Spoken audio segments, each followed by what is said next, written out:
नमस्कार, live cities की night bulletin दिन भर बिहार में आपका स्वागत है। खबरों की शुरुआत करेंगे, लेकिन उससे पहले एक नजर डालते हैं आज की सुर्खियों पर। छपरा को मिला मेडिकल कॉलेज, सीएम ने दी सौगात। इंडिया गठबंधन को तेजस्वी ने दिया जोरदार झटका। आईसीयू में भी आमरण अनशन पर पीके, तीसरी एफआईआर भी। बीपीएससी को लेकर शिक्षा मंत्री ने दिया बड़ा बयान।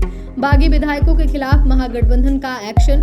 जेडीयू ने पीके को बताया आवारा हवा का झोंका। बीपीएससी 70वीं एग्जाम की अंतरिम आंसर की जारी। 3 5 स्टार होटल निर्माण को लेकर टेंडर पेपर जारी। गोपालगंज में 94 हेडमास्टरों का कटा 1 हफ्ते का वेतन। बिहार में फिर शुरू होगा शीतलहर का प्रकोप। अब खबरें विस्तार से। मुख्यमंत्री नीतीश कुमार ने छपरा में कई विकास परियोजनाओं का उद्घाटन और शिलान्यास किया। इस दौरान उन्होंने 425 करोड़ रुपए की लागत से निर्मित छपरा मेडिकल कॉलेज का उद्घाटन किया, जिससे सारण प्रमंडल के लोगों को उन्नत स्वास्थ्य सुविधाएं मिलेंगी। साथ ही अन्य विकास कार्यों का निरीक्षण किया। मुख्यमंत्री ने पथ निर्माण, ग्रामीण कार्य विकास विभाग, जल संसाधन विभाग और पर्यटन एवं पथ निर्माण विभाग की महत्वपूर्ण परियोजनाओं का उद्घाटन किया। सारण जिले के विभिन्न हिस्सों में इन परियोजनाओं से लोगों को आवागमन, स्वास्थ्य सेवा और बुनियादी सुविधाओं में राहत मिलने की उम्मीद है। राजद नेता तेजस्वी यादव ने कहा कि इंडिया गठबंधन सिर्फ लोकसभा चुनाव तक के लिए था। उन्होंने यह बयान तब दिया जब पत्रकारों ने उनसे पूछा कि दिल्ली में आम आदमी पार्टी और कांग्रेस के बीच तकरार बढ़ती जा रही है, दोनों दल इंडिया गठबंधन में शामिल है। इसके जवाब में उन्होंने कहा कि इंडिया गठबंधन सिर्फ लोकसभा चुनाव तक के लिए था। ऐसे में कांग्रेस और आम आदमी पार्टी में तकरार होना अस्वाभाविक बात नहीं है। उनके इस बयान से कांग्रेस और राहुल गांधी को बड़ा झटका लगेगा। तेजस्वी यादव से जब पूछा गया कि क्या राजद भी दिल्ली चुनाव में उतरेगी, इसके जवाब में उन्होंने कहा कि अभी हमने तय नहीं किया है कि दिल्ली चुनाव में उतरेंगे कि नहीं। बीपीएससी की 70वीं सिविल सेवा प्रारंभिक परीक्षा में कथित अनियमितता के खिलाफ अनशन कर रहे जनसुराज के सूत्रधार प्रशांत किशोर ने अपने कदम पीछे हटाने से इनकार कर दिया है। पटना के मेदांता अस्पताल में भर्ती पीके से बीपीएससी अभ्यर्थियों के एक प्रतिनिधि मंडल ने बुधवार को मुलाकात की। उन्होंने पीके के अनशन तोड़ने की अपील की। हालांकि प्रशांत किशोर ने उनकी अपील को ठुकरा दिया। पीके ने कहा कि जब तक मांगे पूरी नहीं हो जाती तब तक वे अनशन जारी रखेंगे। जनसुराज पार्टी ने सोशल मीडिया पोस्ट के जरिए यह जानकारी दी। जनसुराज पार्टी के नेता बिहार के मुख्य सचिव अमृतलाल मीणा से मुलाकात की। इस दौरान कुछ बीपीएससी अभ्यर्थी भी साथ रहे। बिहार के शिक्षा मंत्री सुनील कुमार ने बयान दिया है, बीपीएससी स्वतंत्र संस्था है और उनके फैसले खुद लेते हैं। शिक्षा विभाग से जुड़े हुए जो भी परीक्षाएं हैं जल्द से जल्द हो, इसको लेकर हमने प्रचार किया। विशिष्ट शिक्षकों की जो समस्या है उस पर विभाग समय समय पर विचार करती रही है। 2.5 लाख के करीब विशिष्ट शिक्षकों की संख्या हो चुकी है। शिक्षक भर्ती की प्रक्रिया जल्द पूरी होगी। विभाग इस पर काम कर रहा है। जिन लोगों की नियुक्ति हो चुकी है जल्द ही उन्हें नियुक्ति पत्र दिया जाएगा। विशिष्ट शिक्षकों की बहाली के लिए जो भी उम्र सीमा और ग्रेस नंबर देने की बात है उस पर विभाग विचार करेगा। पिछले साल मुख्यमंत्री नीतीश कुमार के पाला बदलने के बाद महागठबंधन के कई विधायक भी सत्ता पक्ष से जा मिले थे। पाला बदलने वालों में आरजेडी के भी 4 विधायक हैं। आरजेडी के जिन 4 विधायकों ने पाला बदला है उनमें सूर्यगढ़ विधायक प्रहलाद यादव, शिवहर विधायक चेतन आनंद, मोकामा विधायक नीलम देवी और मोहनिया विधायक संगीता कुमारी शामिल है। अब पार्टी ने उन विधायकों की सदस्यता रद्द करने के लिए प्रयास तेज कर दी है।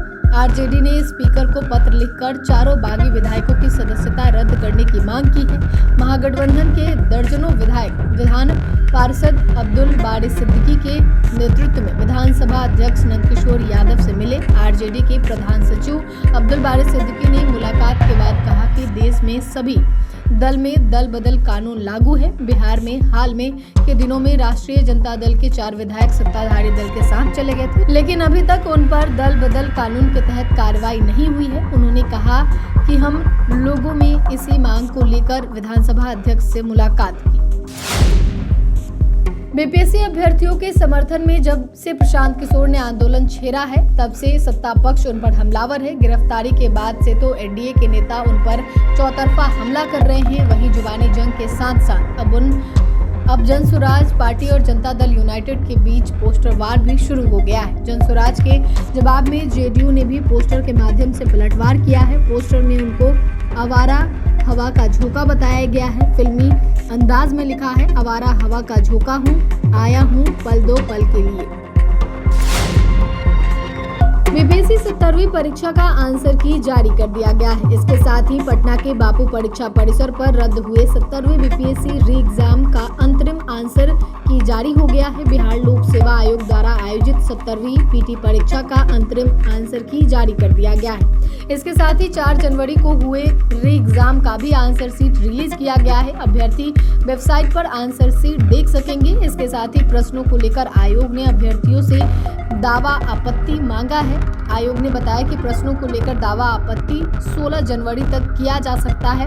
इस दौरान जो भी दावा आपत्ति अभ्यर्थियों द्वारा किया जाएगा, उन सवालों के निष्पादन के लिए विषय विशेषज्ञों की समिति निर्धारित प्रक्रिया अनुसार अंतरिम आंसर कुंजी प्रदर्शित की जाएगी। माना जा रहा है कि दावा आपत्ति की प्रक्रिया पूरी होने के बाद प्रारंभिक परीक्षा का परिणाम जारी किया जा सकता है।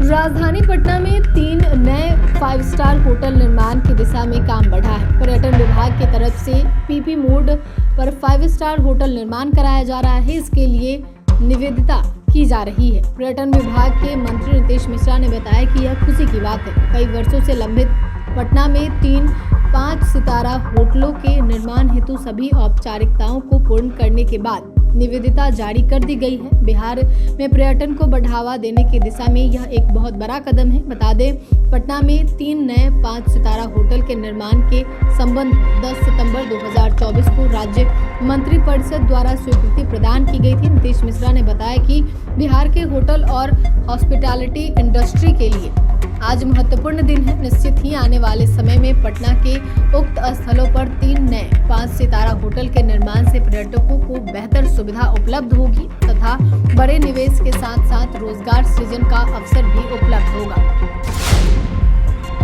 गोपालगंज जिले में 94 सरकारी स्कूल के हेडमास्टर पर शिक्षा विभाग ने बड़ी कार्रवाई की है। यहां सभी हेडमास्टरों पर आपार आईडी कार्ड बनाने में लापरवाही बरतने के आरोप में 1 सप्ताह के वेतन में कटौती की गई है। शिक्षा विभाग द्वारा की गई इस कार्रवाई के बाद हेडमास्टरों के बीच हड़कंप का माहौल है। 94 स्कूलों के प्रधानाध्यापक पे आरोप है कि इनके द्वारा आपार आईडी स्वचालित अस्थायी शैक्षणिक खाता पंजी बनाने में लापरवाही बरती गई, जिसके बाद जिला शिक्षा पदाधिकारी द्वारा इन सभी प्रधानाध्यापकों को 2 दिन के अंदर आपार आईडी बनाने के कार्य को शुरू करने का सख्त निर्देश दिया है।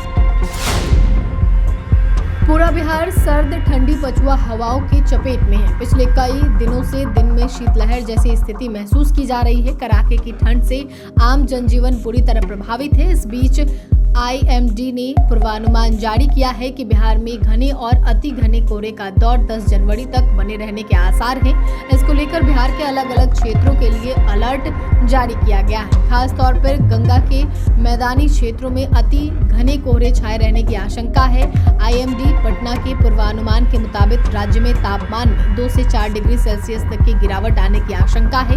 इसकी वजह से ठंड में और इजाफा होगा।